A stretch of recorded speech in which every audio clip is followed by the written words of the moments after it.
Assalamualaikum, selamat malam dan salam sejahtera untuk kita semua, supporter Timnas Indonesia. Ya masih hangat terkait dengan Garuda Calling. Layak dicermati, layak dinanti siapa pemain-pemain yang akan dibawa untuk menghadapi Cina dan Jepang pada Juni mendatang. Dari 32 nama ada yang menarik perhatian karena memang ada nama-nama baru, tapi yang paling menarik adalah dipanggilnya kembali Mas Stefano Lillipali. Sudah lama tak berseragam baju Garuda Timnas Indonesia, akhirnya sekarang dipanggil kembali di era Patrick Kluivert. Terakhir Stefano Lillipali bergabung dengan Timnas Indonesia pada 2023 Maret tepatnya, dan sekarang mendapat Garuda Calling untuk persiapan pada laga round 4 pada Juni mendatang menghadapi Cina atau dan menghadapi Jepang. Kita belum tahu apakah nanti memang dimainkan ketika melawan Cina maupun melawan Jepang. Tapi yang menarik adalah Stefano Lillipali dipanggil kembali. Karena memang diinformasikan Lillipali akan menggantikan posisi Ragnar Okratmangun yang dikabarkan sedang sakit dan tidak bisa mengikuti 2 game di laga Juni mendatang. Kabar yang mengejutkan sebenarnya karena memang Stefano sendiri sudah lama tidak dipanggil ke Timnas Indonesia. Meskipun dulu di era STY ya informasinya memang ada sedikit gesekan lah, makanya memang tidak pernah mendapat kesempatan setelah 2023, walaupun pada musim kemarin di Liga 1 Stefano Lillipali sebenarnya bermain sangat apik, berhasil membawa Borneo FC ke championship ya atau apalah namanya lupa, tapi sayang memang tidak berhasil. Cuman memang penampilannya luar biasa di Liga 1 musim kemarin. Tapi untuk musim ini sebenarnya ya jauh sekali kontras ketika dibanding dengan musim kemarin. Di musim ini sendiri banyak kena cedera, terakhir bermain di Februari bulan yang lalu, cuman 2 minggu, 2 pekan terakhir ini Lillipali dimainkan kembali. Dan terakhir saya melihat permainannya ketika Borneo melawan Persebaya Surabaya ya. Terlihat sekali bagaimana Stefano Lillipali memimpin timnya dalam menghadang Persebaya Surabaya. Ya luar biasa. Meskipun kalah tapi memang perjuangannya luar biasa. Dan kita melihat bagaimana visi bermainnya. Cuman memang untuk sekarang usia Lillipali sudah 35 tahun, menjadi salah satu pertanyaan apa memang masih layak untuk dibawa ke Timnas Indonesia, bahkan untuk menggantikan posisi Oratmangun. Tapi ya sekali lagi kita kan ya mencoba memahami sebagai supporter Timnas Indonesia. Menarik karena memang sudah lama tidak dipanggil Timnas Indonesia. Tapi menjadi pertanyaan kenapa harus Stefano? Kenapa bukan Beckham Putra?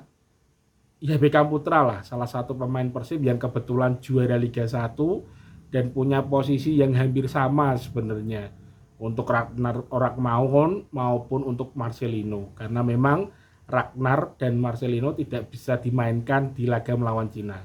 Kalau Ragnar kita tahu informasinya sakit, kalau Marcelino akumulasi kartu. Meskipun di sana masih ada Rafael Strike ya, cuman Beckham sebenarnya menjadi salah satu opsi. Meskipun memang yang dipanggil sekarang Stefano. Karena mungkin dalam beberapa hal Stefano lebih unggul dari visi pengalaman bermain, dan salah satu faktor yang mendukung adalah kultur budaya Belandanya. Mungkin dengan masuknya Stefano Lillipali akan cepat beradaptasi dan mampu langsung membaur dengan tim. Tapi untuk jangka panjang ya bukan seharusnya, cuman usulan kita ya layak sebenarnya Beckham Putra mendapat kesempatan itu. Apalagi jika bisa dimainkan sebagai super sub lah, bermain melawan Cina di posisi yang memang ditinggalkan oleh Ragnar maupun Marcelino. Tapi ya memang keputusan berada kembali di tangan pelatih Patrick Kluivert dan tim ya. Karena memang yang dipanggil adalah Stefano Lillipali ya. Jadi menarik sebenarnya. Karena memang kan sekali lagi informasinya menggantikan posisi Ragnar Oratmangun. Cuman ya memang untuk usia seperti sudah 35 tahun layak untuk Stefano Lillipali membuktikan bahwa memang dia masih layak untuk bermain bersama timnas Indonesia. Layak ditunggu ya, karena memang berita terkait Garuda Calling ini yang menarik perhatian ya. Salah satunya adalah pemanggilan Stefano Lillipali. Dan dua di antaranya tidak ada pemain Persib Bandung yang diundang dan Elkan Bagot yang berada di Bali tapi tidak diundang. Ya menarik karena memang Stefano Lillipali sudah lama tidak dipanggil, mendapat kesempatan. Kita lihat saja apakah nanti masuk DSP dan bermain melawan Cina maupun melawan Jepang. Dan kenapa pemain Persib Bandung tidak ada yang mendapat kesempatan untuk bermain bersama timnas Indonesia melawan Cina maupun Jepang nanti. Sebenarnya yang ditunggu-tunggu setelah laga Maret kemarin adalah di Juni ini ketika Persib Bandung juara Liga 1 dan pemainnya potensi untuk masuk timnas Indonesia, tapi nyatanya memang tidak ada yang masuk sama sekali. Kita belum tahu konfirmasi dari pelatih meskipun memang di pemanggilan ini kan memang hak mutlak dari pelatih dan tim ya, Patrick Kluivert dan tim ya. Cuman harusnya ya layak lah Beckham Putra, Adam Alis dan Maklok lah. Cuman kalau memang posisi Adam Alis, Maklok di tengah itu kan sudah numpuk ya. Jadi agak berat untuk persaingannya.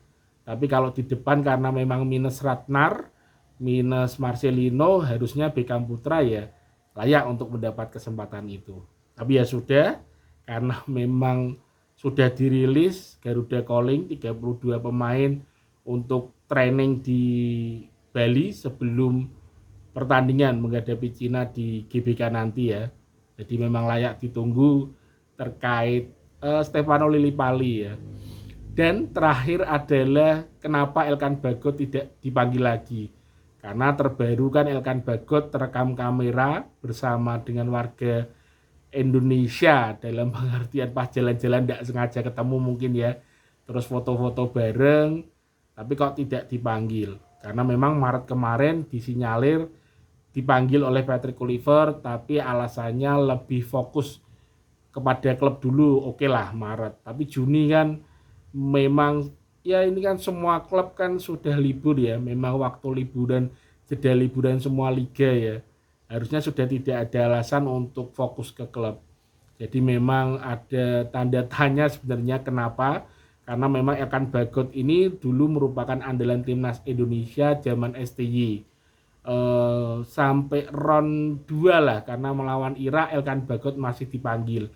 Mulai miss itu kan sebenarnya kasus ketika timnas U23 harus kualifikasi Olimpiade melawan Guinea ya, karena informasinya masih simpang siur karena dipanggil sudah terlanjur liburan dan lain sebagainya. Cuman sampai sekarang belum ada konfirmasi resmi baik dari Elkan Bagot. Cuman memang PSSI sudah mengkonfirmasi resmi semua keputusan berada di tangan pelatih. Tapi pada waktu zaman STY sendiri kita masih ingat bagaimana STY ketika ditanya awak wartawan pasti selalu menjawab tanya langsung pada Elkan Bagot. Ya sebenarnya ya kita pengen tahu sebenarnya apa sih yang mendasari sampai Elkan Bagot tidak dipanggil lagi sampai sekarang. Ya memang masih teka-teki dan ya memang layak lah kalau sepak bola harus ada kontroversi. Cuman sayangnya adalah ketika memang Elkan Bagot adalah aset timnas Indonesia dalam jangka panjang karena usianya memang satu masih muda sekali. Yang kedua memang lini belakang timnas Indonesia sangat kuat ya, apalagi kalau ditambah Elkan Bagot, opsi pilihannya akan lebih tebal lagi. Cuman sekali lagi itu memang hak pelatih. Cuman memang sebagai supporter sepak bola Indonesia ya kita masih bertanya-tanya apa sih sebenarnya yang terjadi pada Elkan Bagot. Dan memang ada beberapa nama lagi yang baru dipanggil, salah satunya kiper PSM Makassar ya. Beliau Reza Arya. Tapi memang posisi kiper itu kan ya kita sebagai supporter sudah tahu lah. Posisi kiper itu berat karena memang ada Martin Paes, ada Emil Audiro. Jadi memang untuk posisi tiga ya berat lah untuk mampu mengisi di kekosongan nomor pertama. Kalau untuk melawan Cina nanti yang diproyeksi adalah Emil Audiro, karena memang Emil sendiri kemarin informasinya kan sudah gagal untuk playoff menuju ke Serie A ya. Jadi memang sesegera mungkin akan gabung bersama timnas Indonesia di TC Bali ini. Ya, informasi terkait Stefano Lillipali menarik perhatian kita, tapi kita tetap tunggu apakah nanti akan dapat menit bermain ketika melawan Cina maupun melawan Jepang, atau tiba-tiba saja ada perubahan ketika melawan Jepang nanti. Yang masih ditunggu adalah pemain Persib yang belum diberi kesempatan untuk masuk timnas Indonesia. Jadi satu pertanyaan, meskipun ya tetap pemilihan pemain adalah hak penuh dari pelatih timnas Indonesia. Untuk teman-teman supporter sepak bola Indonesia, kira-kira kenapa pemain Persib Bandung tidak ada yang mendapat panggilan, dan layak tidak Stefano Lillipali masuk lagi ke timnas Indonesia? Salam waras, salam happy, dan terus berkarya. Ciao.